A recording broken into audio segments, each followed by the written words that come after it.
नमस्कार। आइए हम बीए भाग प्रथम के द्वितीय प्रश्न पत्र आधुनिक निबंध के अंतर्गत नंद दुलारे वाजपेयी के छायावाद निबंध की आज समीक्षा करते हैं।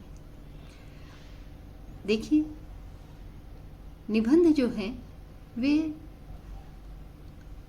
आलोचना, समीक्षा, समालोचना, इन सभी के एक हल्के हल्के से बहुत ही मामूली सी रेखा के अंतर्गत अलग अलग किए गए हैं।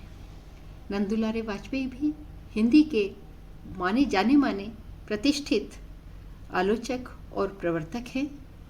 ये मूलतः आलोचक हैं, किंतु एक स्थान पर उन्होंने स्वयं लिखा है कि मेरी आलोचना जो है वो आलोचना ही है, किंतु शैली मेरी जो है वह निबंध की है।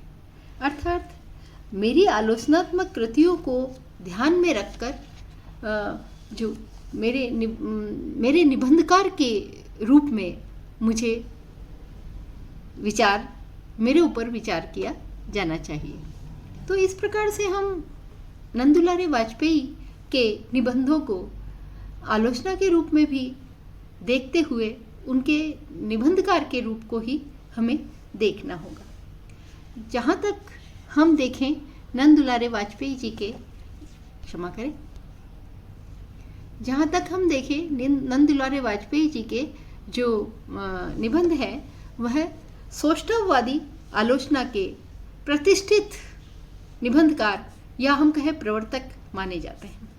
इनके निबंधों में पूरी तरह से किसी विचार को देखकर, उसको जानकर उसके ऊपर विचार किया जाता है।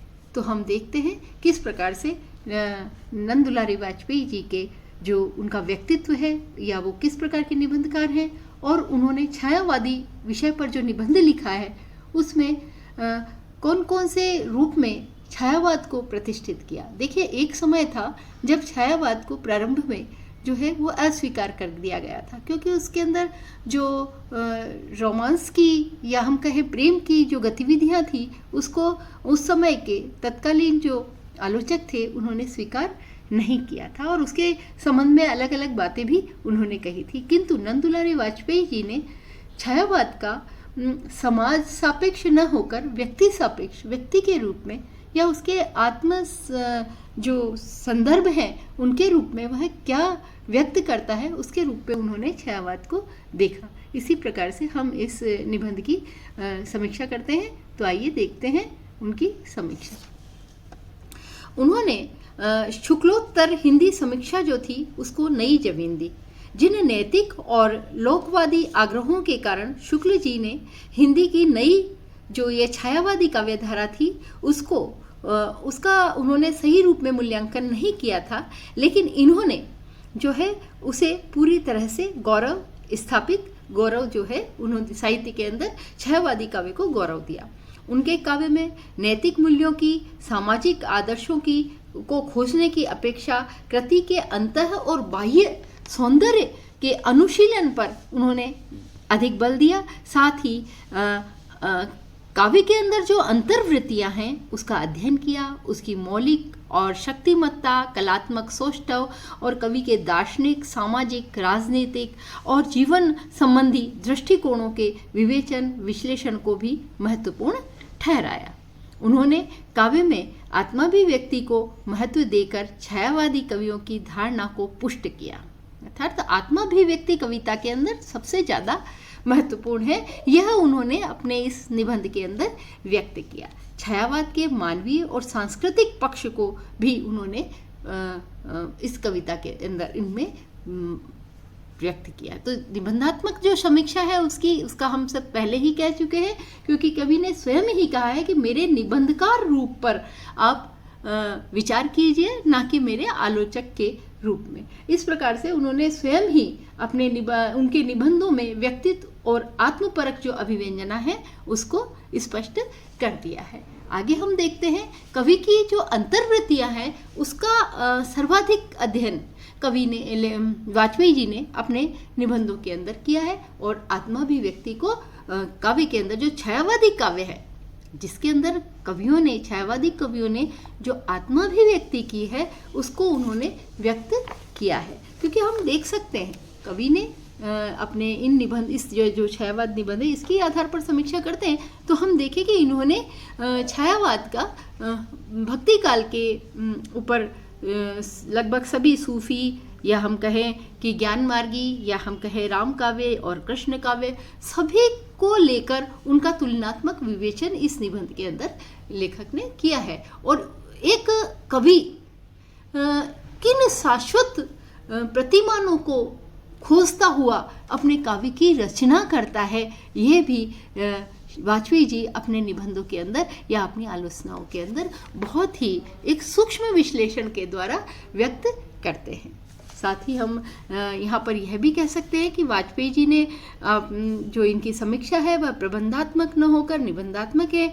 उनकी अधिकतर समीक्षाएं जो है वह जिनमें जो प्रमुख है वो है हिंदी साहित्य के 20वीं सदी, जयशंकर प्रसाद, प्रेमचंद जी, है ना, आधुनिक साहित्य, नया साहित्य, नए प्रश्न, है ना, महाकवि सूरदास, महाकवि निराला, ये उनकी प्रमुख रचनाएं हैं। और इस संबंध में हम ये बात देखेंगे कि इनकी समालोचनाओं में पुराने और नए कवियों के प्रति किस प्रकार आग्रह और पूर्वाग्रह को दूर रहकर इन्होंने केवल उनके काव्य सौंदर्य को देखा है। और उन्होंने इसके अंदर जो मैंने लिखा रस सिद्धांत की भी उन्होंने अपने इस साहित्य के अंदर विशेष रूप से व्याख्या की है, जिसके अंदर रस सिद्धांत की हम कहें कि गंभीर व्याख्या उन्होंने पाश्चात्य समालोचनाओं की वैज्ञानिक दृष्टि को ध्यान में रखकर की है, जो भारतीय हमारा रस सिद्धांत रहा है। अब हम निबंध की व्याख्या करते हैं। जो हमारा यह निबंध छायावादी निबंध है, यह एक प्रकार से समीक्षात्मक निबंध है और उन्होंने इसमें जो है छायावाद की शक्ति और उसकी उपलब्धि का बहुत ही सम्यक समीक्षा और परीक्षा करते हुए इसको स्थापित किया है। अपने उद्भव काल में छायावाद को उस तत्कालीन जो आलोचक थे उन्होंने इसका बहुत विरोध किया था। आचार्य रामचंद्र शुक्ल ने इसे गांव में आया नया ऊंट कहकर कहा था कि एक गांव के अंदर अचानक पहली बार ऊंट आया तो उन्होंने कह दिया ये वो है, अलग अलग तरीके से सब अपनी बातें कहने लगे और इसे असंबद्ध प्रलाप जैसी संज्ञा भी दी। लेकिन छायावाद को सबसे पहले नंदुलारे वाजपेयी ने अपने उदार समीक्षक के रूप में अपने निबंधों के अंदर स्थापित किया। उसके कलात्मक सौष्ठव, उसके भाव सौंदर्य को भली भांति पहचाना और उसके मूल्यांकन के लिए पुराने पड़ गए जो प्रतिमान थे उनको छोड़कर नए, जब भी हम किसी चीज़ का मूल्यांकन करते हैं तो उसके ऊपर एक कसौटी रखते हैं ना, तो वह जो कसौटी जो थी पुरानी हो चुकी थी, जिन पर हम चीज़ों को कसते थे कि भाई इसमें यह चीज़ होनी चाहिए या किसी काव्य के अंदर नैतिकता होनी चाहिए या किसी काव्य के अंदर सामाजिकता होनी चाहिए, तो ये जो पुराने रूप थे उनको छोड़ते हुए उन्होंने नवीन रूप के अंदर मानदंडों के ऊपर इस छायावाद को व्यक्त किया, उसकी समीक्षा की। इस निबंध में उन्होंने छायावाद के आध्यात्मिक पक्ष को बहुत ही अधिक रूप में उद्घाटित किया है। देखिए मैंने पहले भी बताया कि इन्होंने जायसी के जो काव्य है उससे भी इसकी तुलना की है, जिसके अंदर जायसी के स्वयं जायसी का रहस्यवाद लिया।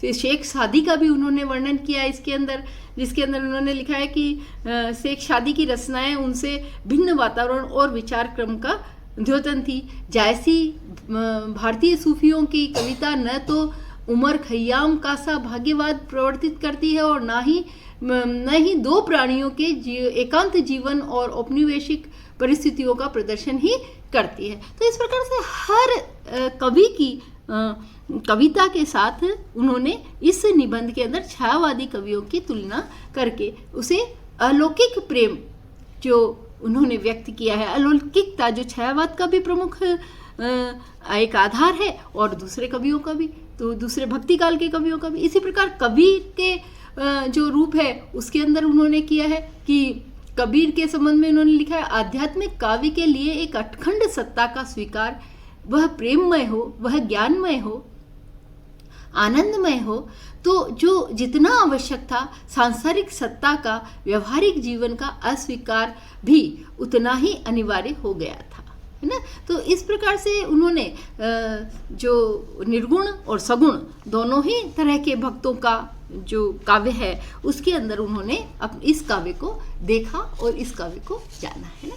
तो हम ये कहेंगे कि छायावाद का कलात्मक जो भाव सौंदर्य है उसको उन्होंने पहचाना, न केवल क्योंकि छायावाद में देखिए हम विशेष रूप में कहें तो उसके अंदर प्रकृतिवाद है, उसके अंदर रहस्यवाद है। मुख्य रूप से जो उसकी ध्वनि है वह प्रकृति के अंदर रहस्य को देखनी है, क्योंकि इन्होंने भी स्वयं भी लिखा है इस निबंध के अंदर, प्रसाद जी का समीक्षा करते हुए इन्होंने लिखा है कि छायावाद प्रारंभिक रूप में प्रसाद जी के काव्य में हम उनकी प्रकृति के सौंदर्य को ही सबसे पहले देखते और फिर धीरे धीरे वे प्रकृति से रहस्यवाद की तरफ बढ़ते और अंत के अंदर पेशोला की प्रतिध्वनि जो अपनी कविता है उसके अंदर तो आप देखिए वे समाज से भी संबंधित हुए। हाँ, उनके लिए समाज ज़्यादा महत्वपूर्ण नहीं है या उनके लिए व्यक्ति की नैतिकता या अन्य विषय के लिए उन्होंने अलग से कुछ नहीं कहा है, किंतु इनकी कविता के अंदर जो उनका मुख्य तत्व है वो उनका काव्य सौंदर्य और भाव सौंदर्य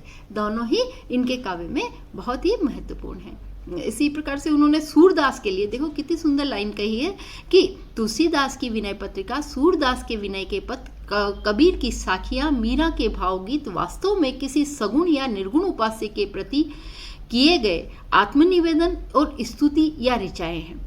राम और सीता के संबंधित चरित्र काव्य में उनका राधा कृष्ण से प्रेम लीलाओं में स्थित कुछ भिन्न आवश्यक है, किंतु वहाँ काव्य अपनी प्राकृत भावभूमि पर है। प्राकृत भावभूमि यानी उन्होंने कहीं भी बनावटीपन नहीं लिया और मनोवेगों का निरूपण नैसर्गिक पद्धति पर किया है। फिर भी यह नहीं कहा जा सकता कि ये प्रसंग सर्वथा स्वाधीन है और इनका काव्य सौंदर्य या चरित्र काव्य या प्रगीत जो है वो सामान्य भूमि पर रखकर परखा जा सकता है।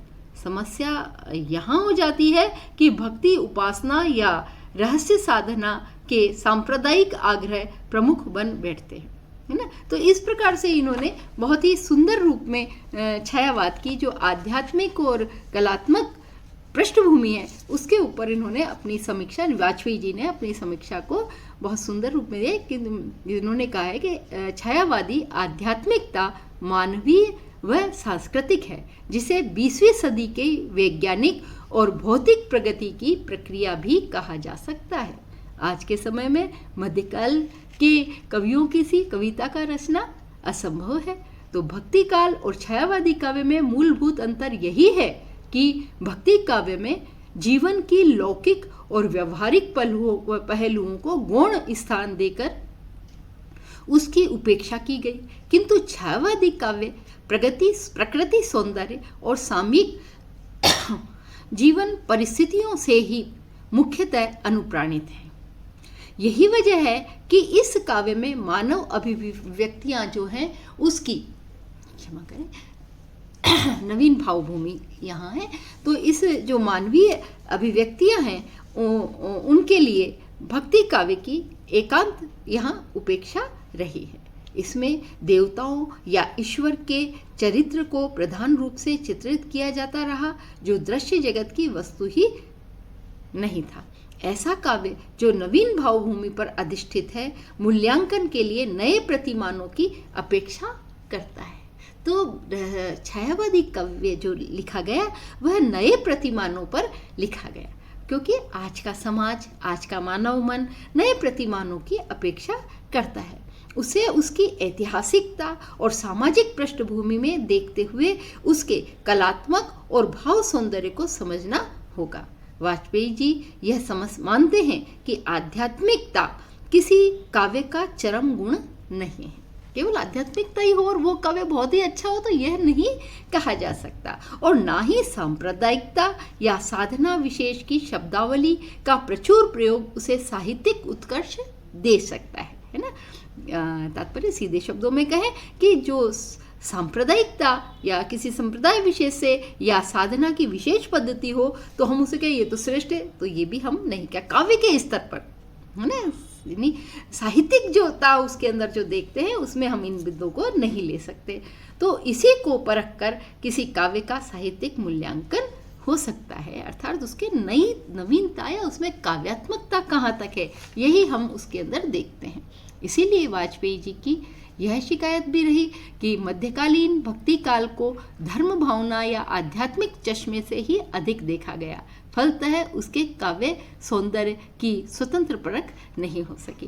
क्योंकि हम देखते हैं आज भी मानव मन जो है वह मध्यकालीन, या हम कहें सूरदास के गीतों को गाकर, या हम कहें कबीर के गीतों को गाकर जो आनंद की अनुभूति करता है, वह न केवल उसके आध्यात्मिक रूप से बल्कि उसके कई बार सत्य जो उन्होंने कहा है, जो समाज सापेक्ष सत्य है, शाश्वत मूल्य जो उन्होंने कहे, उसके कारण भी वह मानव मन को छू लेता है।